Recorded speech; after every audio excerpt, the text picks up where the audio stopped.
Hello and welcome back to my channel. Jacob Payton here. Today we're doing a book haul. This is a haul of books that I got in mostly around January and late December.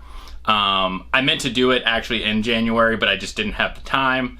So I'm going to go ahead and do it now. I did get a quite, I guess, interesting array of books. I'm not getting as many books as I used to, but I ended up finding some really cool ones at a thrift store, and I was given ones kind of like this copy of Total Recall, which my brother gave me. It's got a really cool cover there. You can see it was an old library edition. One thing I'm not too sure on is it says a new novel by Piers Anthony, and I don't know the entire history of Total Recall, so I don't know if it was, I'm assuming it was based on a book first, but I think this might actually be Piers Anthony's adaptation of the movie, because inside it says based on the works of Philip K. Dick. Philip K. Dick, also a pretty famous science fiction writer if you read a lot of classic science fiction, as well as obviously so is Piers Anthony, who, if you're familiar with the Xanth fantasy series, I think it's Xanth, Xanth. So yeah, I'm not 100% sure if this is the book that the movie's based on, or if this is the book based on the movie. If that makes any sense. I probably should have done a little research beforehand, but I'm gonna be honest, I'm a fan of the movie, so far I'm also a fan of the book. Once I finish reading the book, I will most likely do a review on it, and in that review I will clarify you know, which is which. Of course, if you're watching and you know which is which, please let me know in the comments and help clear that up. So yeah, Total Recall, a new novel by Piers Anthony. Next up is a book that I was waiting on for a little while, and this is Son of the Poison Rose by Jonathan Mayberry. This is the second book in the Keg and the Dam series. You can see that I've obviously already started it. If you've seen my Keg and the Dam review, I will link it up here in a second. It'll probably pop up somewhere on the screen, but I did really enjoy that book, so I was waiting for the sequel, and I do believe there's a third that's already been announced as well, or I'm hoping. Once again, it seems like sword and sorcery is kind of having a boom the same way horror's been having a boom the last couple of years, so that's really awesome. I'm really happy that, you know, some bigger publishers are basically getting interested in genres I really like again. You know, between this, the Saga of the Forgotten Warrior, and then I think Howard Andrew Jones has a series coming out through Baen as well. It's looking like a really good year for sword and sorcery. Next up is another big book, so if you can hear them clatter on my floor as I toss them down, this one will also make a sound. This is The Great Book of Amber. This is the complete Amber Chronicles 1 through 10 by Roger Zelzany, who I'm probably pronouncing his last name wrong. This is a beautiful edition. I actually saw someone post about this on Instagram, so I ended up ordering it a couple days ago. I have a bunch of Amber paperbacks. They're old, they're falling apart, and I haven't really just taken the chance to read them in order. So this is gonna give me that opportunity, and also gives me the opportunity to basically donate those books. And you know, one of the ways that I am kind of decluttering my life, or decluttering books, because I do have a lot, is getting rid of older editions and getting giant omnibus editions, which I absolutely love. I love omnibus editions. It's what I buy all my Warhammer books, whether it's fantasy or 40K. I tend to get to the omnibus editions because A, they take up less room, and B, I don't have to keep up with, you know, 3 to 10 paperbacks sometimes. So if you're listening to this and you're a publisher and you've got some books that can be made into a 1,000-page omnibus, here's your sign.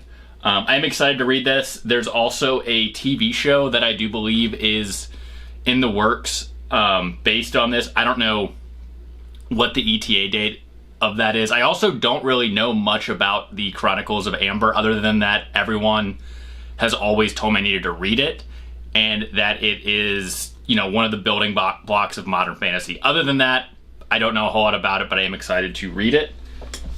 That wasn't as bad as I thought it was. Next up is another book that I was really excited about, and I think I may have mentioned a couple times on the channel, and that is Blood of the Serpent, sorry about that, by S.M. Sterling. And this is a brand new novel of Conan. Once again, you can see I have my bookmark in it because I've already started to read it. There will 100% be a review of this, probably, if not in February. Coming up, I am finishing up a bunch of schoolwork, so my reviews aren't coming out as fast as I am reading books because I do read for leisure. So I'm finishing a lot more books than I'm finding time to make reviews, but I promise I will be doing a review of this book as soon as I finish it. I will say so far I really like it and I am about halfway through it. So if you're on the fence about this one, I would say go ahead and give it a try.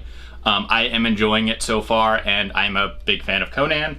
So, you know, but yeah, this is what I'm hoping is going to be the first of many books within the Conan universe, and is also seeming to be a part of this giant new wave, or maybe not giant, but this small wave we're getting of sword and sorcery being put back out there. Next is another massive tome, and this is the basically entire Books of Earthsea by Ursula K. Le Guin, I think I pronounced that right. And this is the illustrated edition by Charles Vess. It looks really cool. This was a gift that someone gave me for Christmas. I had an illustration. Let me see if I can find another one. So you can see it's got some really cool illustrations in there. I'm excited to read this. I watched the mini-series that came about it, but I've never actually read the Chronicles of Earthsea or the Books of Earthsea. Once again, it's another one of those massive series that people have been recommending me for years and I just haven't gotten around to reading, and now I have a giant collected edition so I can finally start reading it. Of course, this wouldn't be one of my book hauls if I didn't also have some books that I had thrifted. First up, I have Dean Koontz's Twilight Eyes. I know absolutely nothing about this book, but I've been trying to read some more older, like, horror Dean Koontz books. Mostly because people keep telling me how good they are, and I know that I have not read enough of them. People on this channel and on TikTok, which I'm also on, have, you know, left me comments talking about how I need to read more and more Dean Koontz. And it says, they're out there, waiting, watching, unseen by normal eyes, but all too visible to Slim Mackenzie, a young man, blessed or cursed by twilight eyes, lurking in the darkest shadows of an eerie moonlit carnival, feeding their twisted needs with human suffering, and fiendishly plotting their ultimate triumph. They're out there, but don't scream, they'll hear you. This is already giving me like Odd Thomas vibes.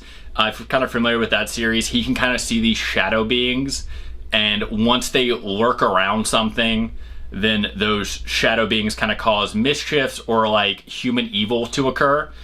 I'm kind of getting that vibe. I do also think that I have another book that Dean Koontz wrote under a pseudonym. I think maybe The Funhouse, which he wrote under Owen West, which was also a horror book set at a, maybe they called it a circus, but I think they may have called it a carnival in the book.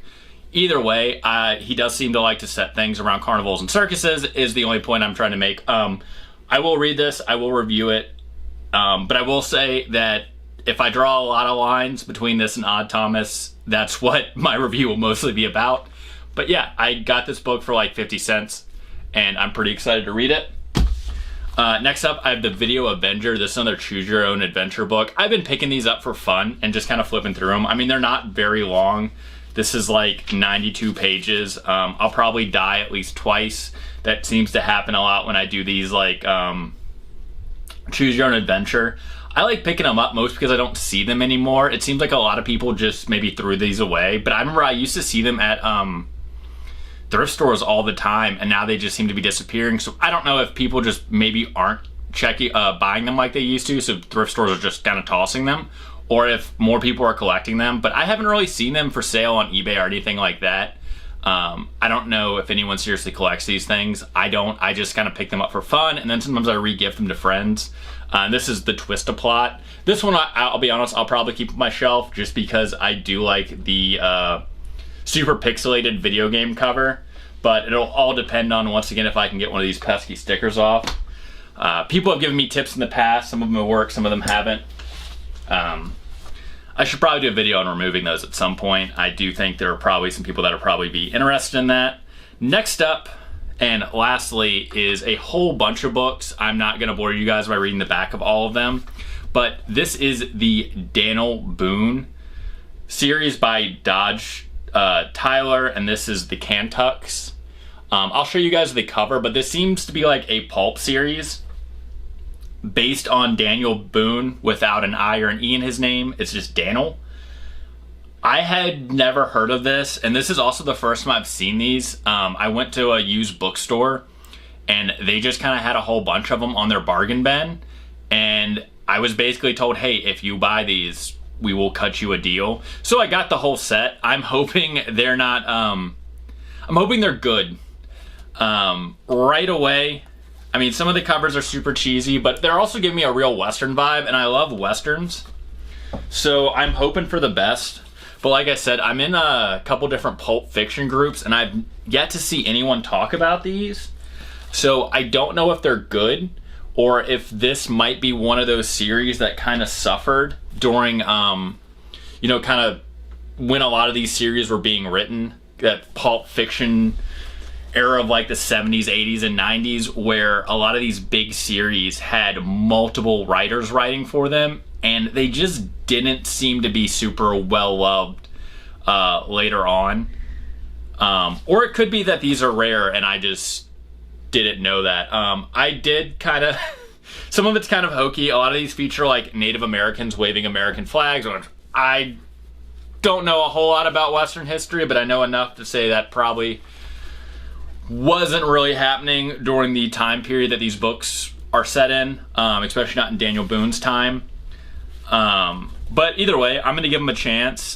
This is, it's called The Lost Wilderness Tales, I guess, is the series, but that is not on the cover. The cover just says Daniel Boone. Like I said, I'm hoping this is going to be good. One of the reasons I picked it up, I usually don't pick up branded Western series for the fact that a lot of them are kind of just straight up erotica, like Longhorn or, not Longhorn, Long Arm, and then there's another one that I've picked up in the past that I can't think of right now, but they're not really like what I'm looking for. I'm more of a Louis L'Amour, William Johnstone style Western reader. You know, I just like cowboy action and adventure. So that's usually what I'm looking for without trying to go too much into it. I'm not knocking anybody's preference. That's just mine. So yeah, I'll read these, whether I hate them or love them. I will probably do a review on the channel. If I like them, I'll do an individual book review for each one. If I hate them, I'll probably just review the series as a whole as I have it. And yeah, pass them on to somebody else, which is, I think, the best thing to do for thrift books. But yeah, that's my book haul. I know I haven't done one of these in a while. I do have some reviews I am going to be putting up there pretty soon. If you've been following along, I've been reading a lot of the Last Kingdom series by Bernard Cornwell, and I should be finishing that this month. I'm also going to be finishing a lot of other sword and sorcery books. If you like this channel for horror, though, don't worry. I am also reading some horror books that I'm hoping to finish. I have 2 cockroach horror books I'm reading side by side. These are paperback from Hell style books. One is by William Johnstone, and the other is literally one of the paperbacks from Hell reprint, which is The Nest, which I think I've talked about on this channel before, but I've been meaning to do a review of it. And I thought, hey, it would be fun to read them side by side and do a review kind of like that and compare and contrast, because I know in one of my other videos I did talk about the fact that it does kind of seem that when a horror novel came out during the 70s and 80s based on one topic, then you would start to see a flood in the same way you see movies of basically a bunch of horror novels based on that same topic. The cool thing, I think, though, at least in my opinion, is a lot of these books are good, right? It's not like they're just cheap knockoffs or straight up copying each other. It's almost like, I don't want to call any of them blockbusters, but B movies. It's like 2 directors making really good B movies about the same topic, essentially. So that's kind of fun. So definitely be on the lookout for that. And I hope you guys enjoyed this video. Once again, if you've read any of the books in this video, you like any of them, you didn't like them, let me know in the comments. And as always, please like and subscribe, and I will see you guys next time.